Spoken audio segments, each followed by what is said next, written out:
प्रसन्न चित्त कब रह सकते हैं? सदा खुश। जब अंदर में कोई भी प्रश्न ना हो, फुल स्टॉप। प्रश्न ना हो। बाबा ने कहा ना, मुरलियां जो पढ़ी, कि व्यर्थ संकल्प चलाना ये भी इम्प्योरिटी है, अपवित्रता है ना। व्यर्थ संकल्प का कारण क्या होता है? कोई ना कोई प्रश्न, इसलिए वेस्ट थॉट चलते हैं।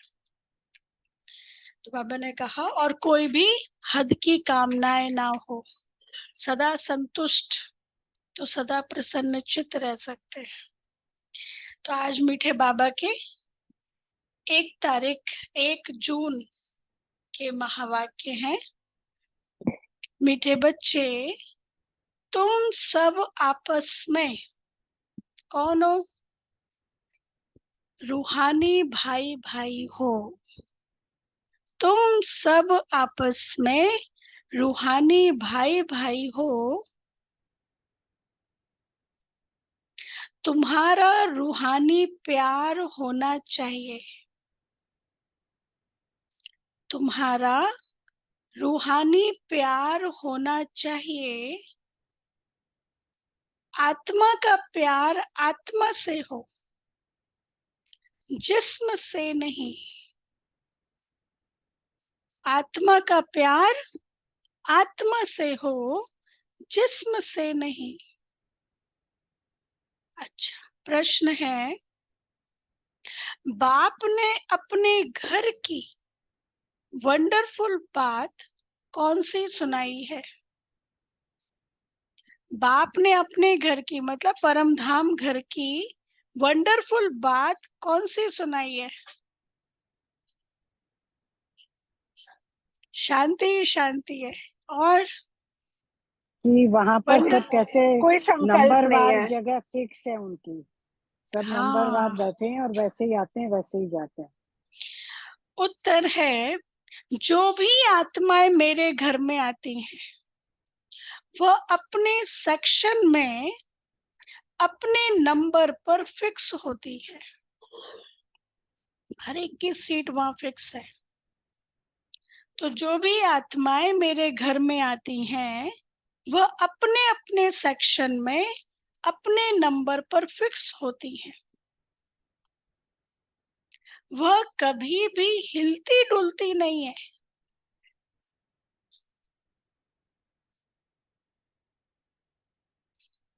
वहां पर सभी धर्म की आत्माएं मेरे नजदीक रहती हैं।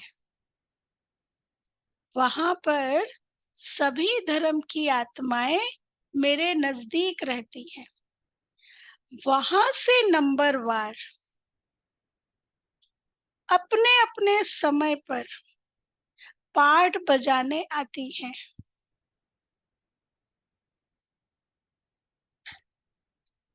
यह वंडरफुल नॉलेज, यह वंडरफुल नॉलेज इसी समय कल्प में एक बार ही तुम्हें मिलती है।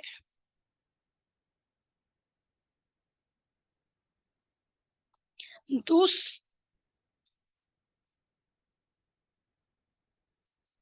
परम धाम में, हाँ, सब समीप है। दूसरा कोई यह नॉलेज नहीं दे सकता। बिंदु का साइज क्या है? आत्मा का साइज क्या है? इन आंखों से दिखाई भी नहीं देता, वो साइज है, तो कितना नजदीक होंगे। अच्छा, दूसरा कोई यह नॉलेज नहीं दे सकता। ओम शांति। बाप बैठ बच्चों को समझाते हैं। बच्चे जानते हैं हम आत्माओं को बाप समझाते हैं, और बाप अपने को आत्माओं का बाप समझते हैं। ऐसे कोई समझते नहीं, और ना कोई कभी समझाते हैं कि अपने को आत्मा समझो। यह बाप ही आत्माओं को बैठ समझाते हैं। इस ज्ञान की प्रालब्ध तुम नई दुनिया में लेने वाले हो। नंबरवार पुरुषार्थ अनुसार। यह भी कोई सभी को याद नहीं रहता कि यह दुनिया बदलने वाली है। बाबा कहते हैं यह भी कोई सभी को याद नहीं रहता कि यह दुनिया बदलने वाली है और बदलाने वाला बाप है। यहाँ तो सम्मुख बैठे हैं, जब घर में जाते हैं तो सारा दिन अपने धंधे आदि में ही लग जाते हैं। बाप की श्रीमत है, बच्चे कहाँ भी रहते तुम मुझे याद करो।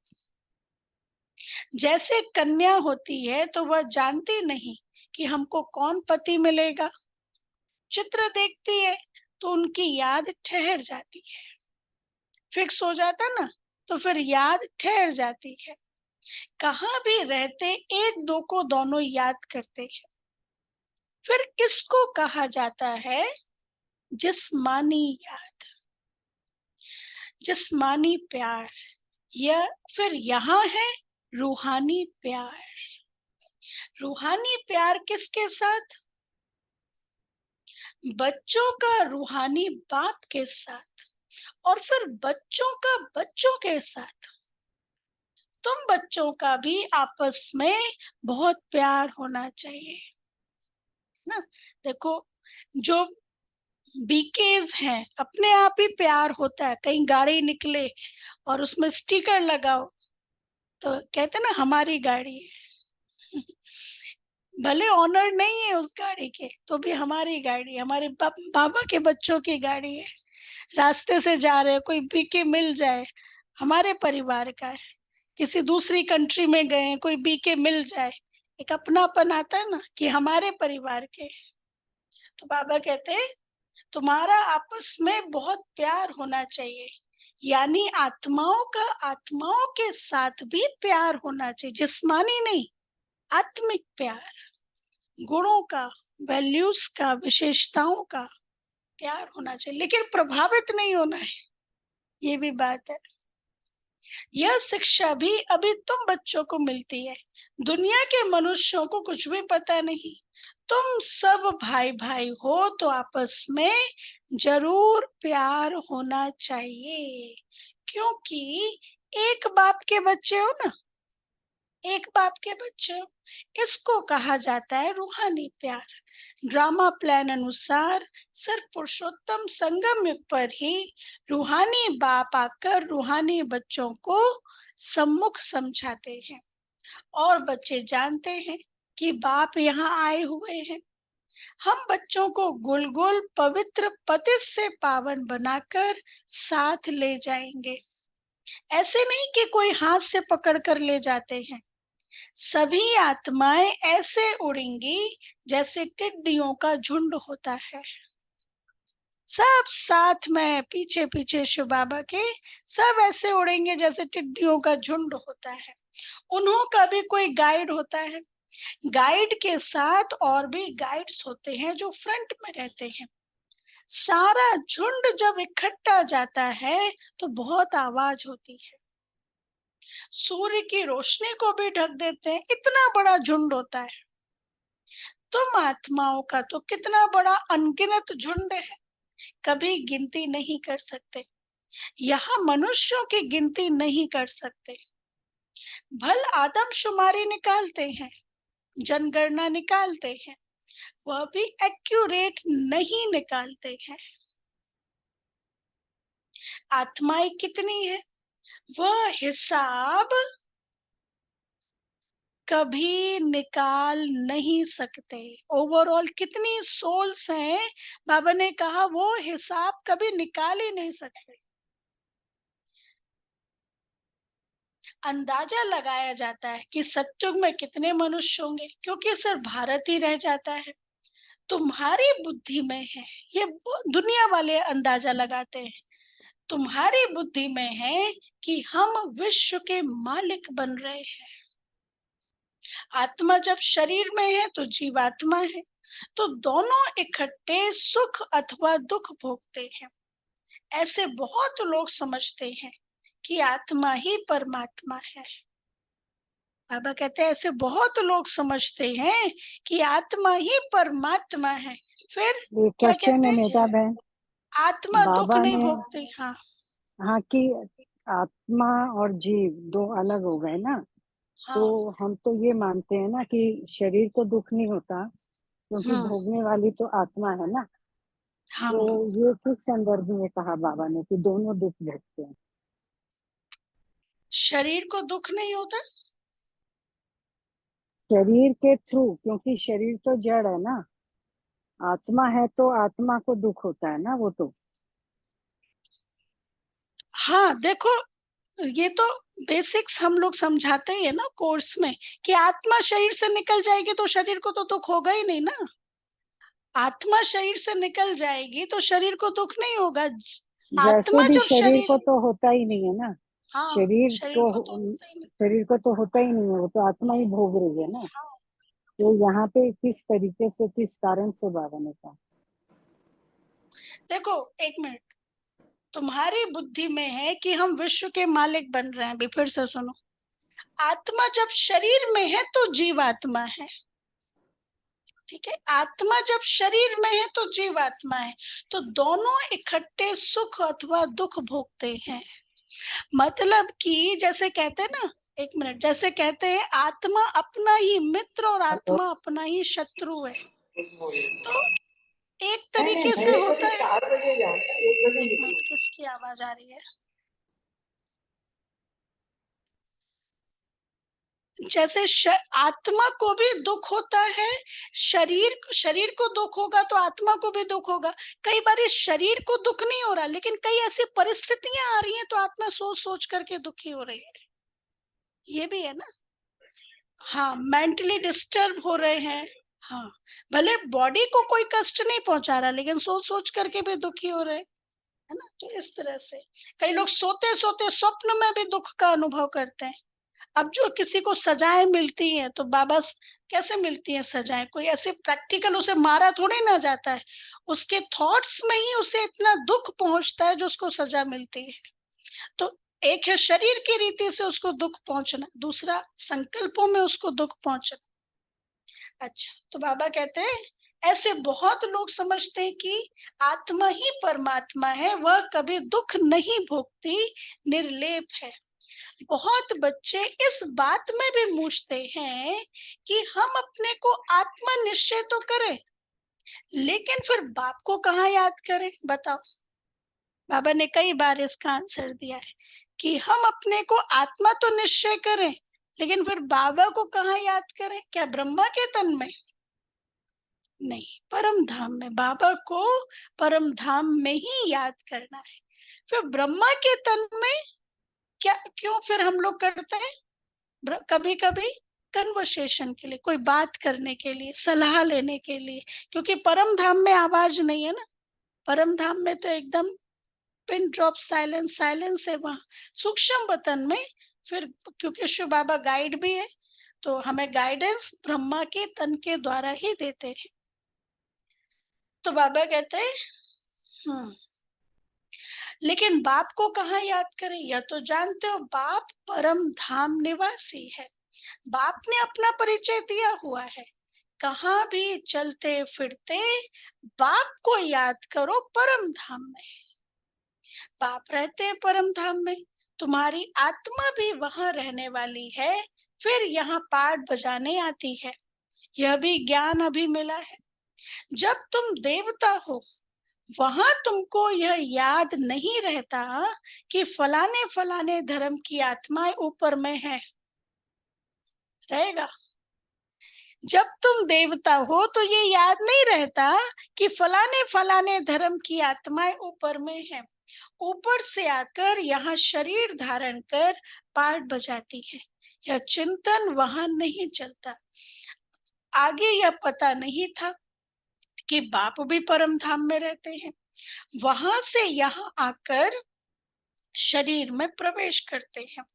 अब वह किस शरीर में प्रवेश करते हैं, वह अपनी एड्रेस तो बताते हैं। तुम अगर लिखो कि शिव बाबा केयर ऑफ परम धाम, तो परम धाम में तो चिट्ठी जा नहीं सकती, इसलिए लिखते ही हो शिव बाबा केयर ऑफ ब्रह्मा। फिर यहाँ की एड्रेस डालते हो। हाँ,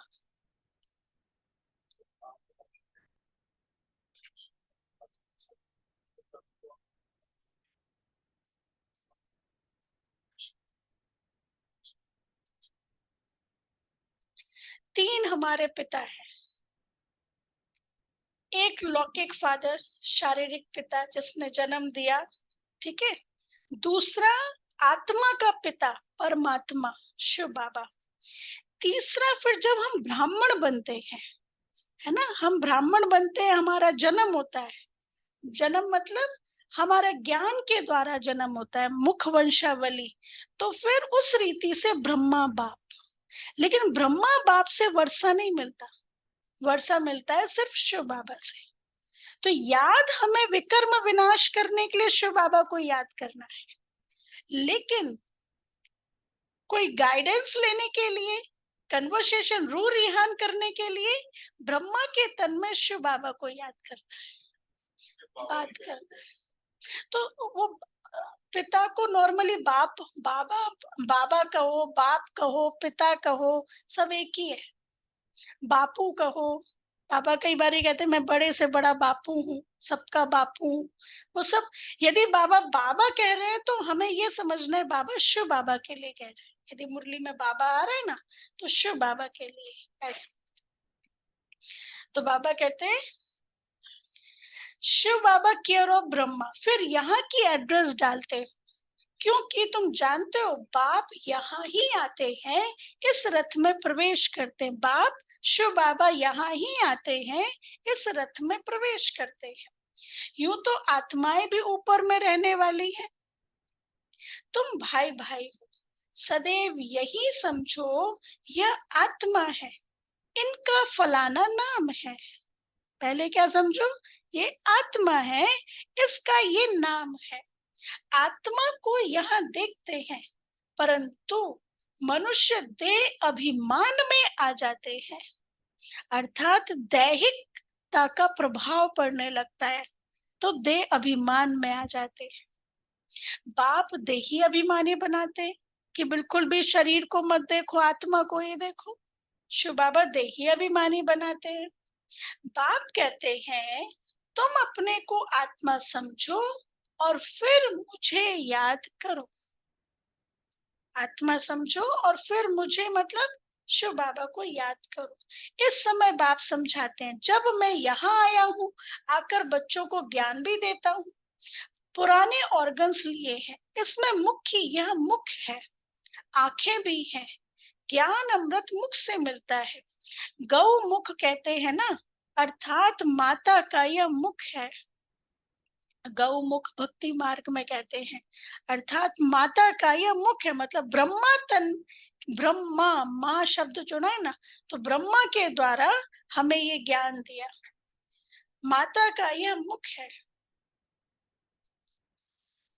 बड़ी माता द्वारा तुमको एडॉप्ट करते हैं कौन, शिव बाबा, वह यहाँ है ना। यह ज्ञान सारा बुद्धि में रहना चाहिए। मैं तुमको प्रजापिता ब्रह्मा द्वारा एडॉप्ट करता हूँ, अर्थात अपना बनाता हूँ। कौन कह रहा है ये, शिव बाबा। प्रजापिता ब्रह्मा द्वारा एडॉप्ट करता हूँ। तो यह माता भी हो गई, गाया भी जाता है, तो मात पिता हम बालक तेरे। तो वह सब आत्माओं का बाप है, उनको माता नहीं कहेंगे। किनको, हाँ बाबा कहते हैं उनको माता नहीं कहेंगे। किनको, किसको, ब्रह्मा बाबा को। अभी तो बाबा ने कहा ये बड़ी माँ हो गई, फिर शिव उनको बाबा को माता नहीं माता नहीं कहेंगे। कहेंगे, शिव मतलब बाबा को उस नहीं रेफरेंस कहेंगे। में शिव बाबा को। शिव वैसे तो बाबा जब ब्रह्मा बाबा नहीं है, वैसे तो शिव बाबा हमारा माता पिता दोनों ही है, सारे संबंध हमारे शिव बाबा के साथ है। लेकिन यहाँ पे जो बात चल रही है कि बच्चों को एडॉप्ट किया ब्रह्मा, शिव बाबा ने ब्रह्मा माँ के द्वारा, तो यहाँ शिव बाबा को माँ नहीं कहेंगे। तो बाबा कहते हैं उनको माता नहीं कहेंगे, वह तो बाप ही है। बाप से वर्षा मिलता है, फिर माता चाहिए, वह यहाँ आते हैं। अभी तुमको मालूम पड़ा है बाप ऊपर में रहते हैं, हम आत्माएं भी ऊपर रहती हैं, फिर यहाँ आती हैं पाठ बजाने। दुनिया को इन बातों का कुछ भी पता नहीं है, वह तो ठिक्कर बित्तर में परमात्मा को कह देते हैं, फिर तो अनगिनत हो जाए। इसको कहा जाता है घोर अंधियारा। सब जगह भगवान को कह दिया है। गायन भी है, ज्ञान सूर्य प्रगटा, ज्ञान अंधेर विनाश। इस समय तुमको ज्ञान है कि यह है रावण राज्य, जिस कारण अंधियारा है। वहां तो रावण राज्य होता ही नहीं, इसलिए कोई विकार नहीं होता, दे अभिमान भी नहीं। वहां आत्म अभिमानी रहते हैं। कहाँ पर? सत्युग में आत्म अभिमानी रहते हैं। आत्मा को ज्ञान है, अब छोटा बच्चा है, अब हम जवान बने हैं, अब वृद्ध शरीर हुआ है, इसलिए अब यह शरीर छोड़ दूसरा लेना है। कहाँ पे? ये सत्युग में। वहां ऐसे नहीं कहते कि फलाना मर गया, वह तो है ही अमर लोग, खुशी से एक शरीर छोड़ दूसरा लेते हैं। अभी आयु पूरी हुई है, यह छोड़ नया लेना है, इसलिए फिर सन्यासी सर्प का मिसाल देते हैं। मिसाल वास्तव में बाप का दिया हुआ है, मतलब संगम एक पर शिव बाबा ने दिया है, वह फिर सन्यासी लोग उठाते हैं। तब बाप कहते हैं यह जो ज्ञान मैं तुमको देता हूँ, यह प्राय लोप हो जाता है। प्राय लोप मतलब पूरी तरह खत्म नहीं होता, प्राय लोप हो जाता है। बाप के अक्षर भी है तो चित्र भी है, परंतु जैसे आटे में नमक। तो बाप बैठ अर्थ समझाते हैं। जैसे सर्प पुरानी खाल छोड़ देता है और नई खाल आ जाती है, उनके लिए ऐसे नहीं कहेंगे कि एक शरीर छोड़ दूसरे में प्रवेश करते हैं। सर्प के लिए बाबा कहते हैं ऐसे नहीं कहेंगे, नहीं, खाल बदलने का एक सर्प का ही मिसाल है। वह खाल उनकी देखने में भी आती है, जैसे कपड़ा उतारा जाता है वैसे सर्प भी खाल छोड़ देता है। देखा है? उसकी कांचुली देखी है? मैंने देखी है ना? वैसे सर्प भी खाल छोड़ देता है, फिर अब दूसरी मिल जाती है। अब सर्प तो जिंदा ही रहता है, ऐसे नहीं छोड़ दिया तो सर्प मर गया, सर्प तो जिंदा ही रहता है। ऐसे भी नहीं, सदैव अमर रहता है। दो तीन खाल बदली बदली कर फिर मर जाएंगे। वहां भी तुम समय पर एक खाल छोड़ दूसरी ले लेते हो। जानते हो अभी हमको गर्भ में जाना है, वहां तो है ही योग बल की बात। मुख्य है योग बल की बात। योग बल से तुम जन्मते हो, इसलिए अमर कहा जाता है। मतलब अकाले मृत्यु नहीं होती। बाबा यहाँ मुख्य बात ये बता रहे हैं कि पता होता है अभी मैं छोटा बच्चा हूँ, फिर जवान होऊंगा, फिर बड़ा होऊंगा, फिर शरीर नया लूंगा, पुराना छोड़ूंगा, ये है। तो बाबा कहते हैं इसलिए अ, इसलिए अमर कहा जाता है। आत्मा कहती है अब हम बूढ़ा हो गया हूँ, शरीर पुराना हुआ है। साक्षात्कार हो जाता है कि अब हम जाकर छोटा बच्चा बनूंगा। आप ही शरीर छोड़ आत्मा भाग कर जाए छोटे बच्चे में प्रवेश करती है। उस गर्भ को जेल नहीं, महल कहा जाता है। पाप तो कोई होते नहीं जो भोगना पड़े, जो दर्द हो। गर्भ महल में आराम से रहते हैं, दुख की कोई बात नहीं, ना कोई ऐसी गंदी चीज खिलाते हैं जिससे बीमार हो जाए। अब बाप कहते हैं बच्चे बच्चे, तुमको निर्वाण धाम में जाना है। निर्वाण धाम स्पेसिफिक क्यों कहा? इस वाणी से परे कोई आवाज नहीं, इसलिए निर्वाण धाम में जाना है। इसलिए वो प्रैक्टिस यहाँ चाहिए। यह दुनिया बदलनी है, पुरानी से फिर नई होगी। हर एक जीव बदलती है, हर एक चीज बदलती है। झाड़ से बीज निकलते हैं, फिर से बीज लगाओ तो कितना फल मिलता है। एक बीज से कितने दाने निकलते हैं। सत्युग में एक ही बच्चा पैदा होता है योग बल से, यहाँ विकार से 4-5 बच्चे पैदा करते हैं। सत्युग और कलयुग में बहुत फर्क है जो बाप बतलाते हैं। नई दुनिया फिर पुरानी कैसे होती है, उसमें आत्मा कैसे 84 जन्म लेती है, यह भी समझाया है। हर एक आत्मा अपना अपना पार्ट बजाकर फिर जब जाएगी तो अपनी अपनी जगह पर जाकर खड़ी रहेगी। कहाँ पे? परम धाम। जाके जाएगी, पाठ बजा के जाएगी तो अपनी अपनी जगह पे खड़ी रहेगी। जगह बदलती नहीं है, अपने अपने धर्म में अपनी जगह पर नंबरवार खड़े होंगे, फिर नंबरवार ही नीचे आना है। इसलिए छोटे छोटे मॉडल्स बनाकर रखते हैं मूल वतन के। सब धर्मों का अपना अपना सेक्शन है, मॉडल्स बनाते हैं ना म्यूजियम वगैरह में।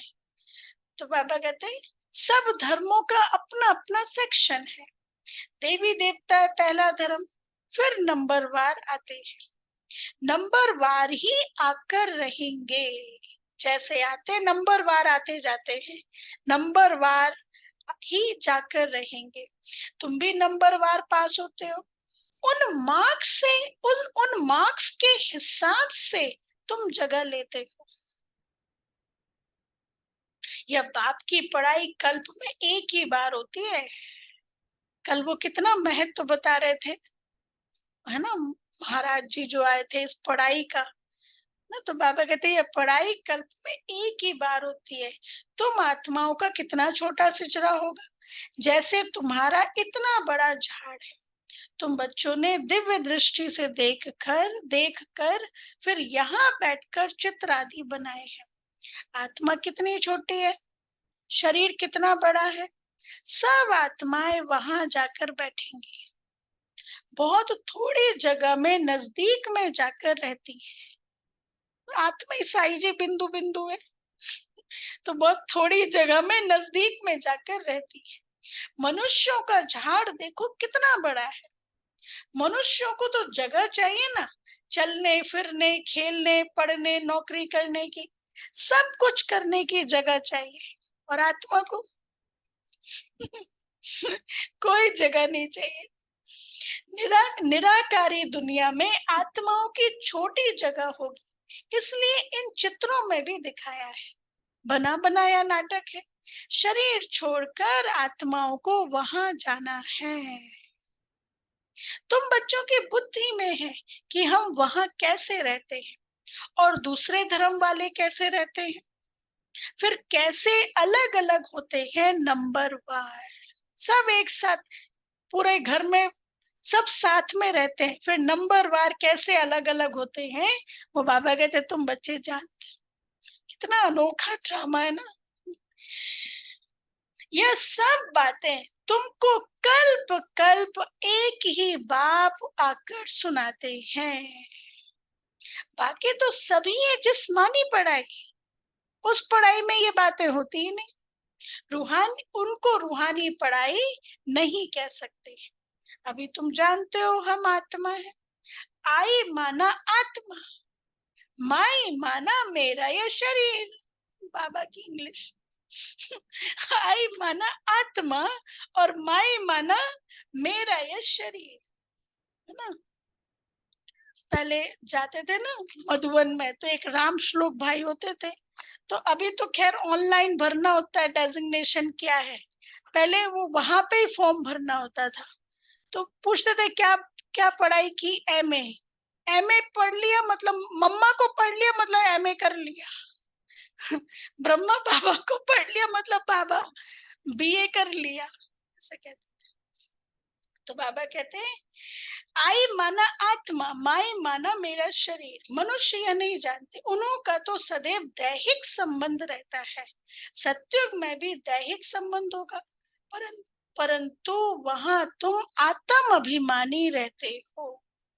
यह पता पड़ता है कि हम आत्मा है, यह हमारा शरीर अब वृद्ध हुआ है, इसलिए हम आत्मा एक शरीर छोड़ दूसरा लेते हैं।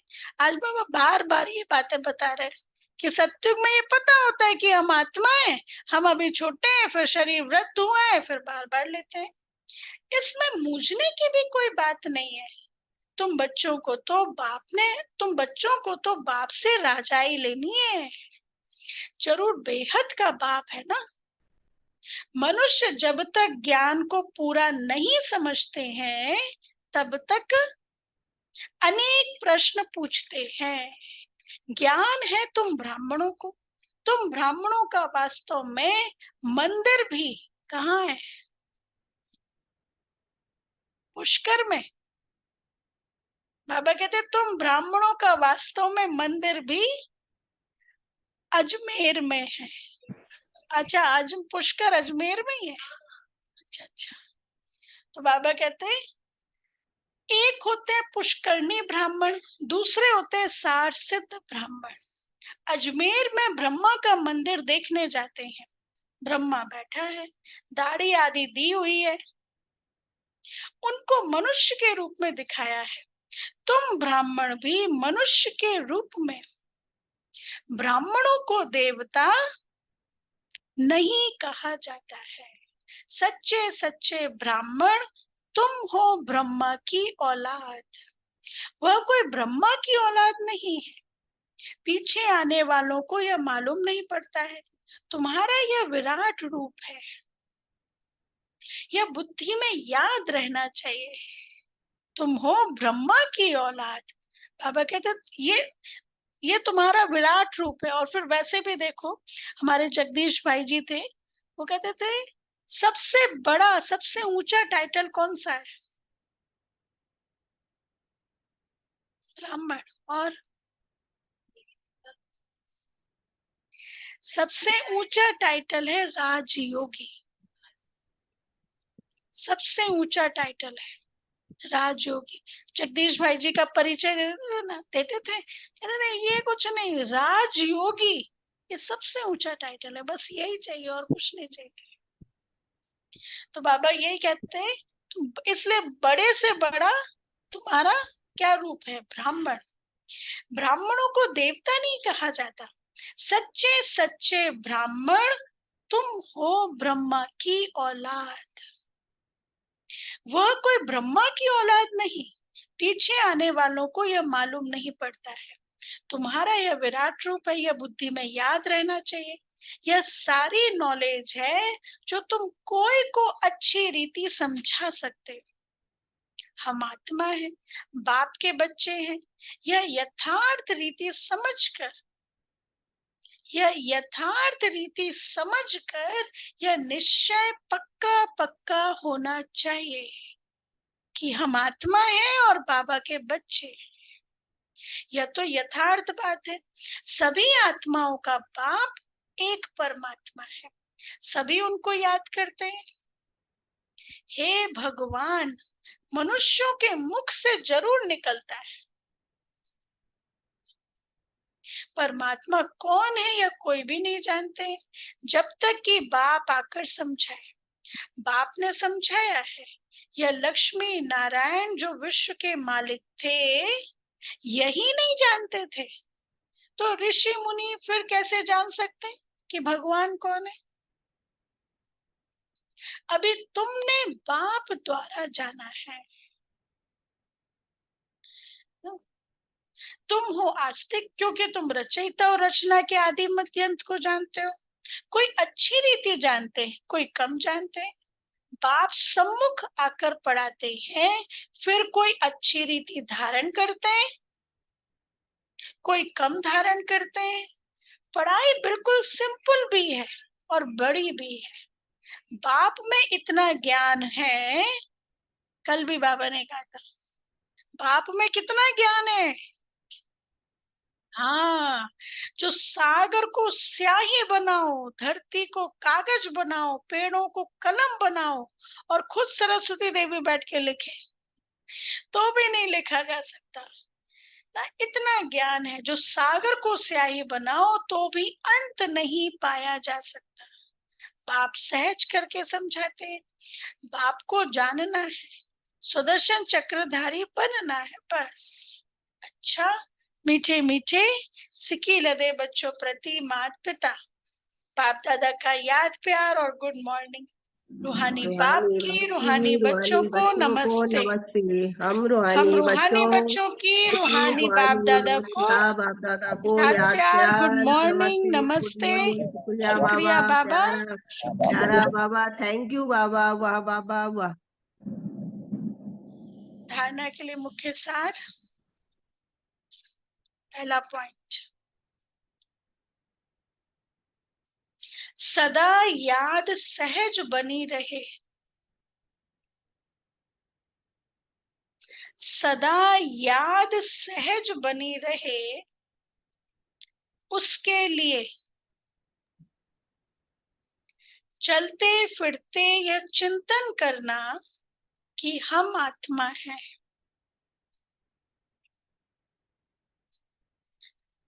सदा याद सहज बनी रहे, उसके लिए चलते फिरते यह चिंतन करना कि हम आत्मा हैं। परम धाम निवासी आत्मा यहाँ पाठ बजाने आई है।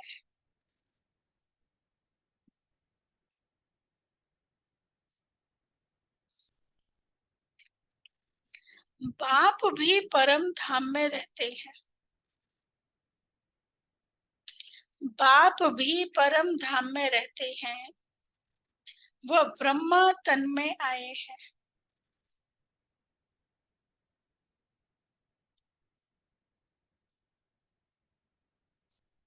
वह ब्रह्मा तन में आए हैं।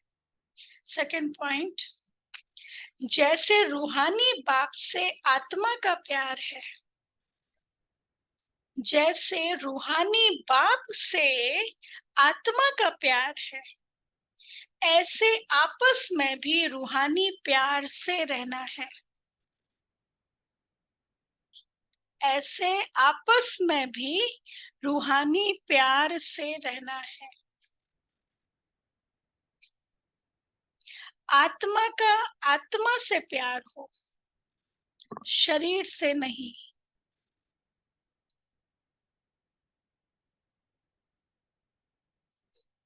आत्मा का आत्मा से प्यार हो, शरीर से नहीं। आत्म अभिमानी बनने का पूरा पूरा अभ्यास करना है। आत्म अभिमानी बनने का पूरा पूरा अभ्यास करना है। वरदान, हद की कामनाओं से मुक्त रह, हद की कामनाओं से मुक्त रह, सर्व प्रश्नों से पार रहने वाले सदा प्रसन्न चित्त भव। हद की कामनाओं से मुक्त रह, सर्व प्रश्नों से पार रहने वाले सदा प्रसन्न चित्त भव। जो बच्चे हद की कामनाओं से मुक्त रहते हैं, हद की कामनाओं से मुक्त रहते हैं, उनके चेहरे पर प्रसन्नता की झलक दिखाई देती है। प्रसन्न चित्त, कोई भी बात में प्रश्न चित्त नहीं होते। वो सदा निस्वार्थी और सदा सभी को निर्दोष अनुभव करेंगे, किसी और के ऊपर दोष नहीं रखेंगे। चाहे कोई भी परिस्थिति आ जाए, चाहे कोई आत्मा हिसाब किताब चुकतू करने वाली सामना करने आती रहे, चाहे शरीर का कर्म भोग सामना करने आता रहे, लेकिन संतुष्टता के कारण वे सदा प्रसन्न चित्त रहेंगे, किसी को दोष नहीं देंगे इसके कारण ऐसा हुआ। आजकल हमारा स्टाइल कैसा हो गया, लोगों का स्टाइल कैसा हो गया है ना, कंप्लेन करने का, इसके कारण ऐसा हुआ है, इसने ऐसा नहीं किया ना इसलिए ये हो गया, कंप्लेन। लेकिन बाबा क्या कहते हैं, कौन सा स्टाइल हो, शांति का, पीस का, शुभ भावना शुभ कामना का, ये स्टाइल बाबा हमें सिखा रहे हैं, है ना। शुभ भावना, ये कई बार ये सुनते सुनते ना इसको बहुत इजी ले लेते, नॉर्मल ले लेते, लेकिन ये बहुत बड़ी चीज है। कब होगी शुभ भावना, कब होगी शुभ कामना? बाबा ने कहा जब आत्माभिमानी होगा, जब आत्म अभिमानी होंगे, जब हम जब सबको आत्मा देखेंगे। हाँ, जब बिल्कुल भी व्यर्थ ना हो बुद्धि में, ये मुरली में, तब। अच्छा, स्लोगन है, व्यर्थ की चेकिंग अटेंशन से करो, अलबेले रूप में नहीं। कल भी था ना वरदान में, मुख्य विकार आलस अलबेलापन। तो इसलिए कहते हैं 5 विकार तो है ही है, लेकिन छठा महारिपु, जैसे आलस्य को सबसे बड़ा विकार बताया गया है शास्त्रों में, और यदि आलस्य है तो और विकार आ जाते हैं, इसलिए आलस कभी नहीं आना चाहिए। तो बाबा कहते हैं व्यर्थ की चेकिंग अटेंशन से करो, अलबेले रूप में नहीं। अच्छा, अव्यक्त इशारा, आज से हमारा नया टॉपिक शुरू हो रहा है। कौन सा होगा? आज का हमारा है कर्म योगी बनो। इस महीने की थीम है कर्म योगी बनो। तो फर्स्ट डे का कर्म योगी अर्थात हर कर्म योग युक्त, युक्ति युक्त, शक्ति युक्त हो। कर्म योगी अर्थात हर कर्म योग युक्त, युक्ति युक्त और शक्ति युक्त हो। सिर्फ बैठकर योग करने वाले नहीं, योगी जीवन है अर्थात योग युक्त है। जैसे हम लोग कोर्स में कराते हैं ना कि अपनी दिनचर्या पर तो ध्यान देते हैं, रूटीन सुबह से लेके रात तक क्या होना चाहिए, लेकिन आगे की अब चीज क्या है? मनचर्या। हमारा मन सुबह से लेके रात तक कैसा है?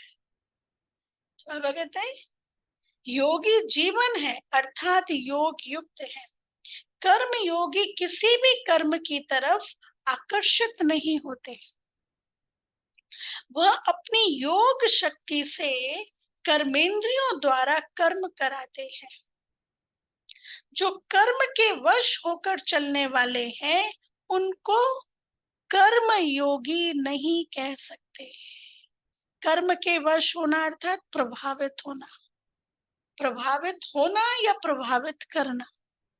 तो बाबा ने कहा उनको कर्म योगी नहीं कह सकते। किसे कह सकते? कर्म योगी जिन बाबा की ही याद है, कर्म कर रहे हैं, योग युक्त हैं, युक्ति युक्त हैं, शक्ति युक्त हैं, लेकिन सिर्फ बाबा की ही याद है, किसी की तरफ आकर्षित नहीं है। अच्छा, ओम शांति।